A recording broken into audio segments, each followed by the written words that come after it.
Since the last 12 months, since we've been here, it's been an amazing year for BMLL. Really, where has the time gone? I mean, it's been frenetically busy. We launched BMLL Vantage in October of last year. That was a big deal for us.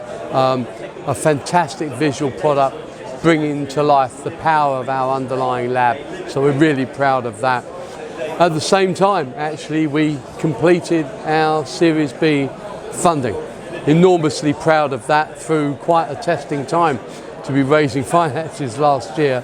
But we've brought on board as lead investors, NASDAQ Ventures and FactSet. We're incredibly proud of that. Further supported by IQ Capital in the UK. They've been an amazing support for us from the get-go, so we're delighted. We raised $26 million in quite a testing environment, and it really was testimony to everything that we built. 2021 and 2022 were the years of proving product market fit. We gained a whole load of new customers over that period of time, and that funding has come in at the right time to enable us to grow. You've asked the most important question that any investor should ask. So 3 things I was going to do with the money. 1, buy more content. The only things you ever hear anyone complain about BMLL is the fact they want more content from us.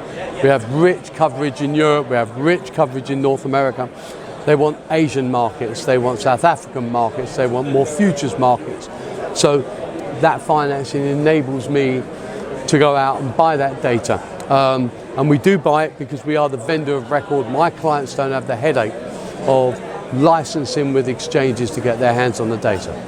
Second thing I'm going to do with the money, of course, is to hire more wonderful engineers to onboard that data in the way that we do.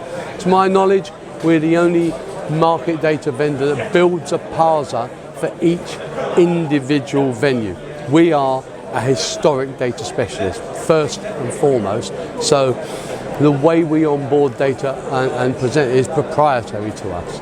And lastly, but by no means least, we're growing our go-to-market area, most notably putting an office for the first time in New York. So I'm delighted we've got a team of 4 now based in New York. We've hired a head of America sales, head of data science in Americas, and a further salesperson to help us grow out the region and get us closer to the clients. We were already selling into US-based clients. This will enable us to have some rest in the evenings, hopefully, because it was getting really busy.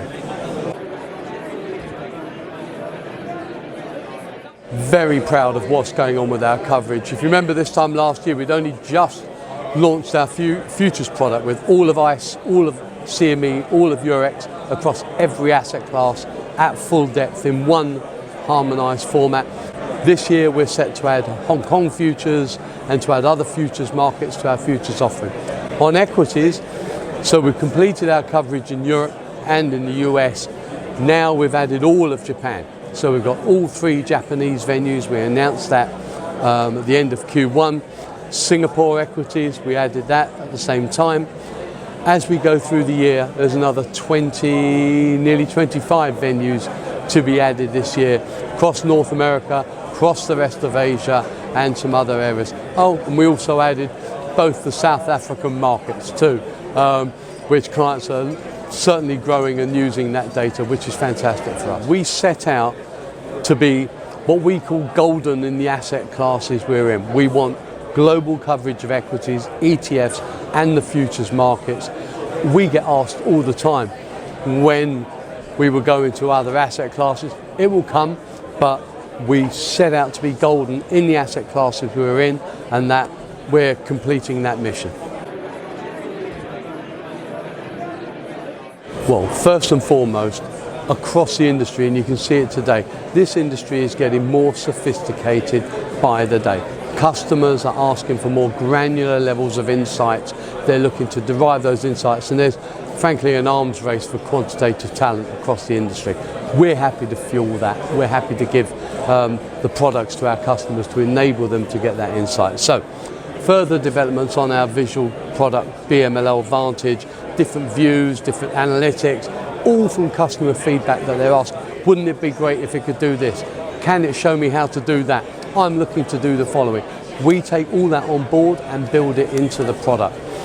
Certainly features in our data lab, making it more intuitive, getting more content into that data lab so customers are able to explore and use our analytics across a whole range of new marketplaces. So that adding that content, getting that on board is what we set out to do post Series B, and we're very much committing to that. And I see the industry just getting more and more and more sophisticated. What we've built, fundamentally, the only firms in the world that have built anything like this is your most sophisticated quant firms. They're the ones that understood the predictive power that came from this data, and we are democratizing that environment, making that data available to all. It's a non-trivial amount of engineering to take large raw data sets that we acquire and turn it into usable data, taking big data, turning it into relevant data.